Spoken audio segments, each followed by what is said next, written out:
is Africa so poor? Thank you very much, sir, for that question.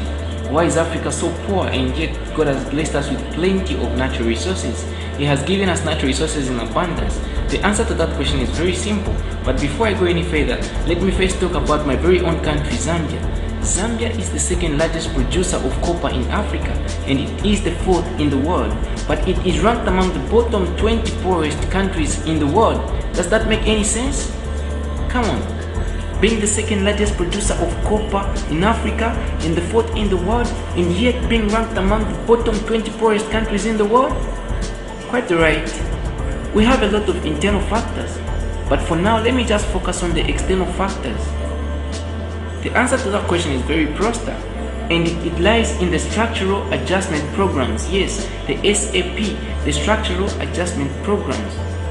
These SAPs that have been thrusted upon African nations by the World Bank, by the International Monetary Fund of Washington DC, the IMF, and the USAID. These three organizations come into Africa, loan money, and then charge an interest rate on that money that they know that African nations can never pay back. And that is re-enslaving the whole African continent. But you know, Africa is funny nowadays, because we all know that most of our leaders nowadays, they are worthless. They borrow money without using their brains. They fail to foresee the future. And the other thing that really surprises me the most nowadays is the way the slavish mentality in our dear African brothers and sisters has revamped. It has resurrected in such a way that even if their colonial masters tell them to change their profile pictures, be it on Facebook or any other social media, just to put their flags or whatever, they will compromise without even hesitating. Wow, that is very sad, and it's saddening indeed. But the only challenge is that whosoever tries to solve the African problems is done away with. And that reminds me of Gadafi, Muhammad Gadafi. Not to say that Gadafi had to die because he was killing the people of Libya. But no, that's not the truth.